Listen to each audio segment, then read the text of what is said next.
Hey everybody, welcome back to the channel, Brown Thumb Nursery. My name is Rob and I am getting ready to do a video of some Limelight Hydrangea pruning and then sticking some cuttings from them. And now I've got the propagation frame here in the back, and that's where I'll be putting the cuttings.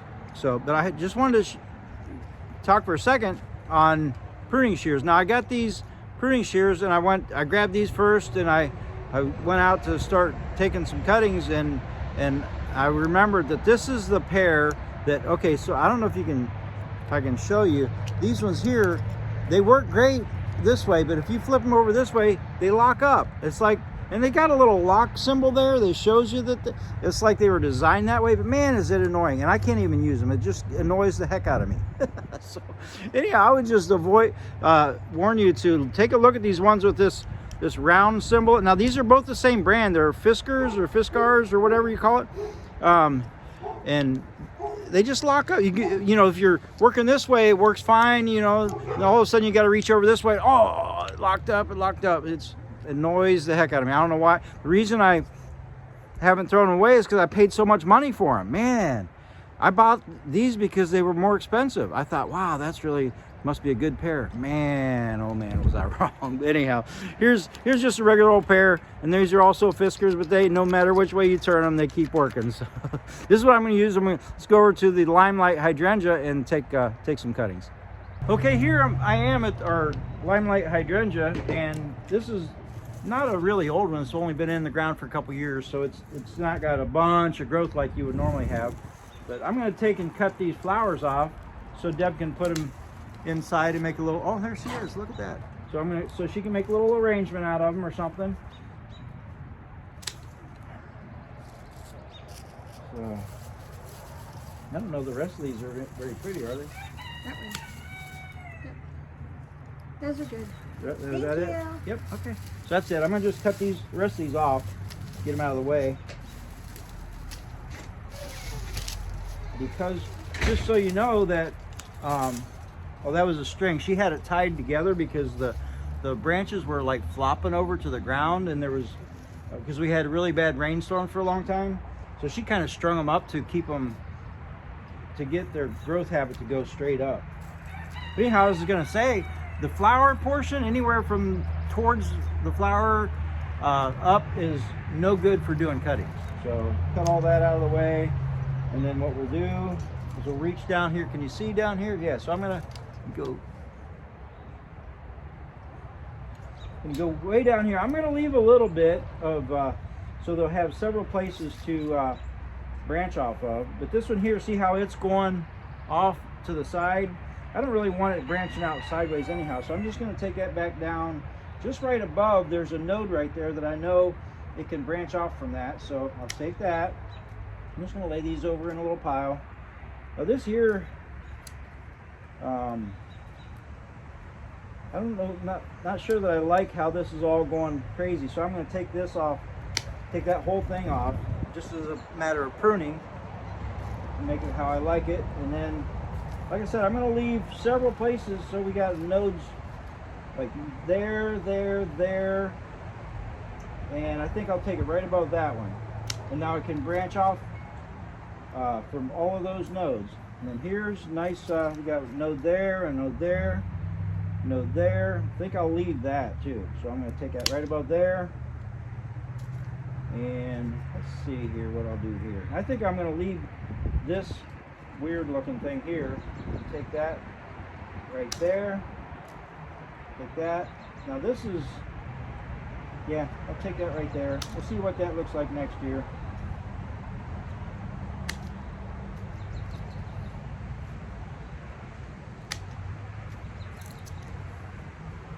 Sure, I got a couple good nodes. I think I'll leave that one. Put that there. Right there. And clip the top off of that one.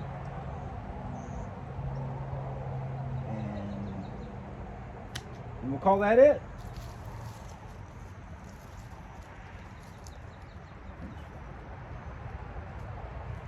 So I got me a little handful of canes right here. Let's go and cut them into pieces. Okay, so I just got done clipping these cuttings and it started raining. Well, it was kind of a couple drops while I was doing it, but anyhow, it's actually raining. It's supposed to rain all day, maybe like 1 hour break or whatever, but it's gonna be wet and rainy. So anyhow, I thought, well, I'll just come inside the greenhouse and I'll do this a different way. So normally, well, I showed you my propagation frame. I was standing over there in the beginning. I was gonna stick them in there in the sand, and that's my 100% success rate way to doing it. Well, not 100%. Sometimes if I don't do it right time of the year or whatever, I mess up sometimes. But anyhow, that's my tried and true method. But I'm gonna do another way here because I want to get these done. I got these things here cut off, and now they got to be dealt with. So I'm gonna take and do them in a. You know, let me just set these down. Let me show you. So I've got we've been starting seeds, you know, and we've got these seed trays. Let me show you. So that there that I've got the seed starting mix in is in one of these. Now, so a normal 6-pack, let me just go ahead and tear that apart so it's actually a 6-pack.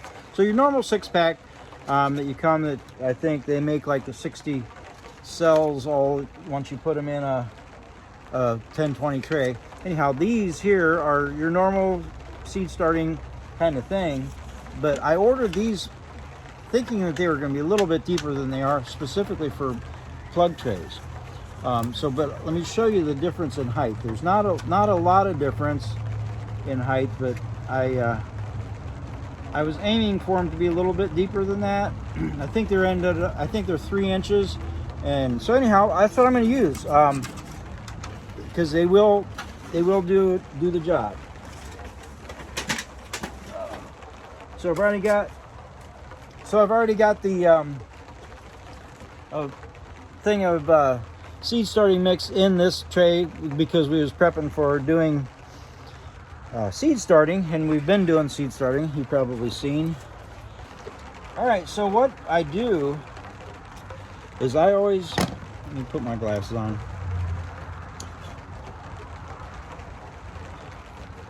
What I always do is I always cut right below a node, and then what I take above there. So what I always like to do is go to the next node and cut as well, 47-degree angle, and then that leaves you a handle to use, and then the node goes down in the ground. So I'm going to just start a little pile of these. 47-degree angle.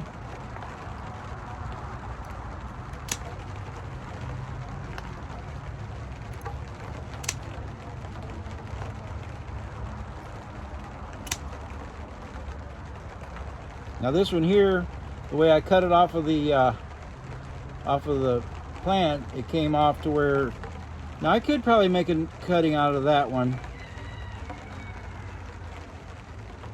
It's going to be difficult to tell which is top and bottom once I cut it. So I'm going to leave it there, and then I'll cut it right before I'm getting ready to stick it so I get it the correct way. Now see here, I need to cut that stuff off of the bottom. Go to the next node. Can you see that?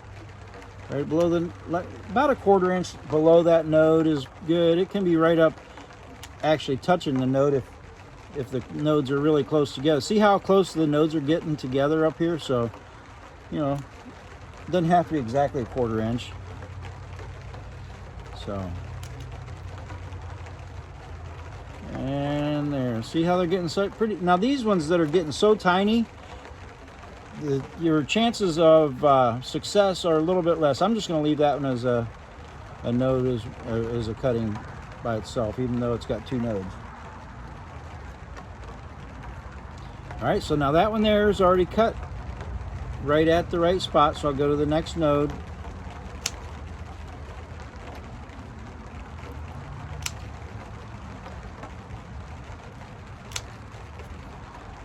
Doesn't take long to get you quite a few cuttings.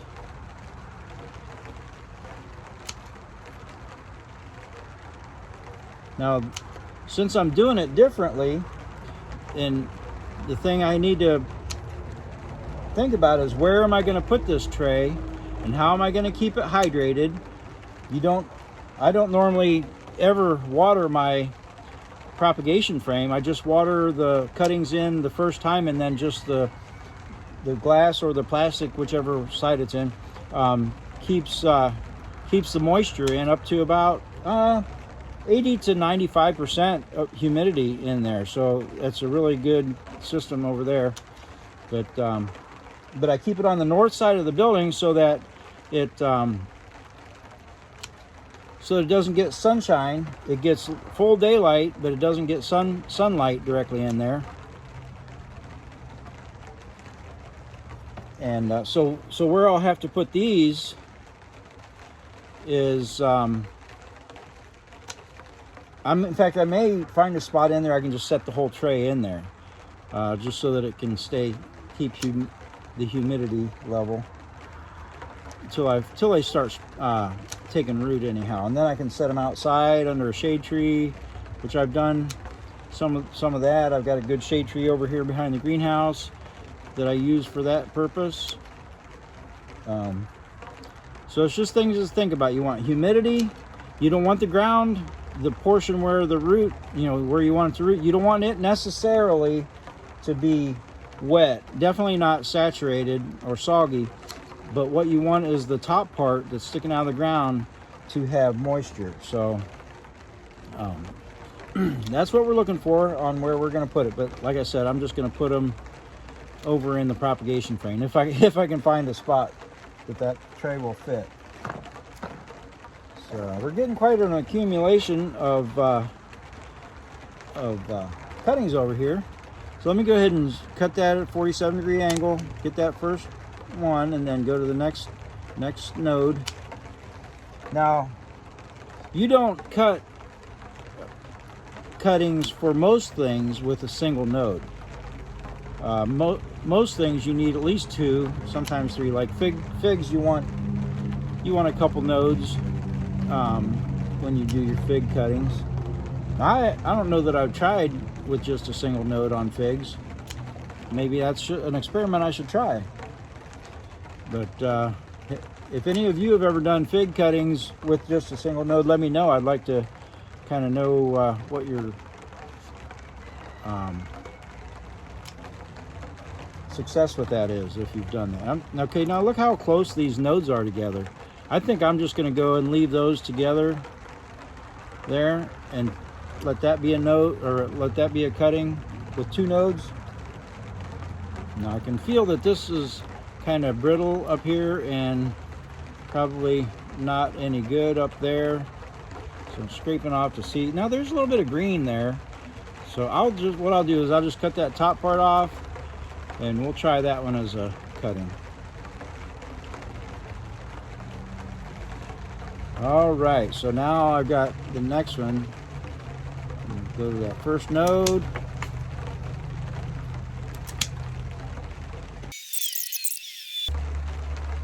All right, I think you kind of get the idea, don't you? Just cutting those canes up into single node cuttings. All right, so let's check the top of this one too, just out of curiosity. See what we got. Oh, that's pretty brown, pretty brown. Let's go all the way down. Oh, so now on this end where the node is, I can see green already. So I don't want to, I guess I can scrape there. Yeah, see how green that is? So that's good. It's dead up there where the flower came off the top. But down here where this node is, which was the important part, that's going to be a good cutting. So other than the fact that it's small, the smaller ones are less, have less success rate. All right, so now I'm not using any kind of rooting hormone or anything like that, but I'm just going to go ahead and stick them. Oh, looks like something there. I'm just going to take and stick them. Now I want that to be under the soil level. Doesn't have to be very much. You don't want to bury it way down to there, because this is where it's going to get, the roots are going to come down out of this, and shoots, or both, they're all going to come out of that same node. So you don't want to bury it too deep. I just like to go, just a little bit under the ground, or under the soil level.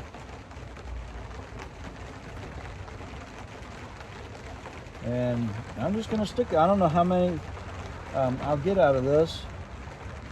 Now, if I didn't have that humidity area where I've got my my propagation frame over there, what I could do is put this in a plastic bag, which I did that, was it last year or the year before? And had really good success on that. I mean, like really high success rate. I just put them inside. It was a smaller thing, and I just stuck it in a little white trash bag and put them in the shade for all winter, and they grew. Now it's kind of nice because I have a pile of them over here. It doesn't matter how they're set. Whenever I pick them up, I know which way to stick them because my handle's on top. Now it's just my system. I know other people use other systems, and that's fine. It just makes it, when I do hundreds of cuttings, it's just so easy to know that my system is the handle's on top.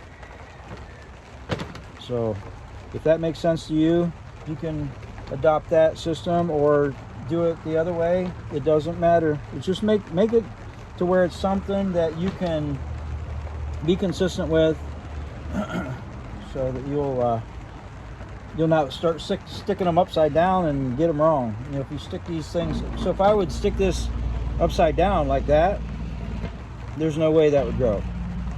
I mean, maybe if I stuck it all the way down to where the node was touching the ground, possibly.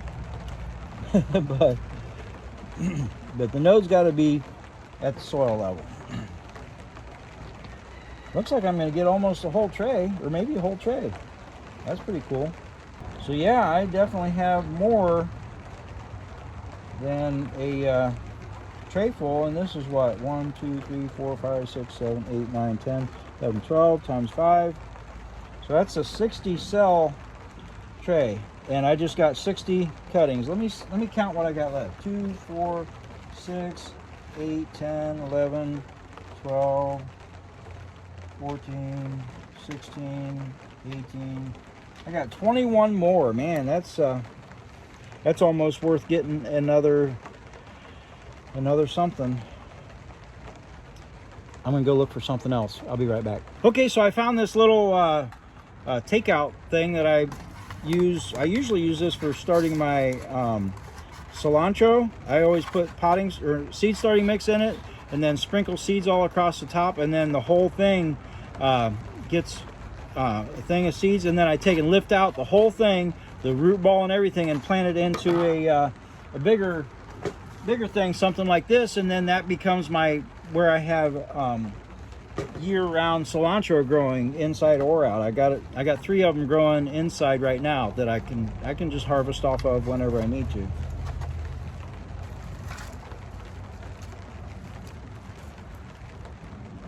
All right, so I'm gonna go ahead and put this. Now this is not very deep, so might not be the best choice, but I'm gonna try to fill it up as high as I can with some seed starting mix. Now I don't normally use seed starting mix. Okay, let me just talk a second. So I don't normally use seed starting mix for starting cuttings. I usually use sand, and that's in my propagation frame. When I first started the propagation frame, you may have seen a video where I talked about this, but I went and got good quality potting soil and used that, and it started getting all kinds of mold and fungus and stuff growing in it. So I did more research. Mostly Mike Kincaid is probably the one I learned most of the important things about that, but it is important not to have things that is gonna promote fungus and mold and all that stuff. Now, seed starting mix is basically inert, which means there's not a lot of live activity going on in there. So for a short period, I can have that in there and not feel like I'm gonna contaminate inside of my propagation area. So I'll have those in there for probably till they start sprouting, then I'll move them over underneath the shade tree. And then when I do that, I'm gonna have to water them every day or a couple days or whatever, or eventually I'm gonna get a mist system set up. So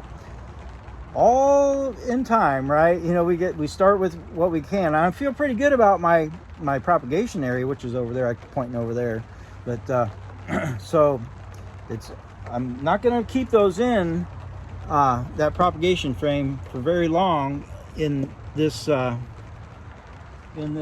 So what I'm going to do is I'm just going to kind of put them in a, I don't know, circle, and then I'll have to when they get big enough, good enough roots, then I'll separate them out, just tease the roots apart, see how they go. And if they don't grow, then, well, they don't grow. Well, that worked out just about right there. So yeah, I ended up with 21 in that one, so that's pretty good. Hopefully we get a good portion of those to make it. Okay, so very important portion of this process is to get them watered in. Now, I always like to make it to where the soil or sand or whatever medium you're using kind of settles down around the cutting. See how that kind of settles it in and kind of locks it around so it doesn't have you know what, I got a couple that are a little bit light on soil. Put a little bit right there. There.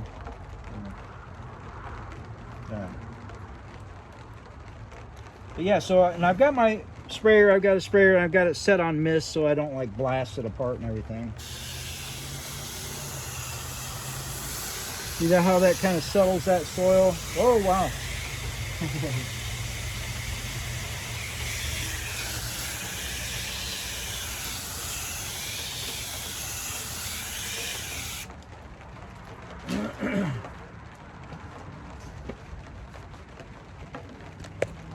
Okay, so now I'll put these over in my propagation frame, and it's raining pretty good. I'm not going to do it right now and show you.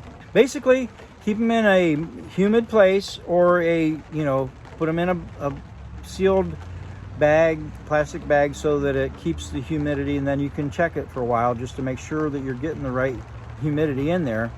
You don't want it to be like saturated in water. That's one thing. Stuff will start to rot and that kind of thing. So anyhow, I think I'm gonna call that it for today. Any questions, make sure you leave a comment down below. I'll try to answer any questions you have.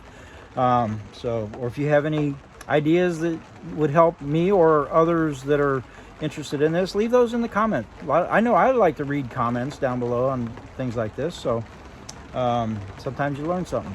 Anyhow, thanks for hanging out with me. Make sure you get out there, get your thumbs brown, playing in the dirt, plant something, propagate something, and I'll catch you on the south side. God bless.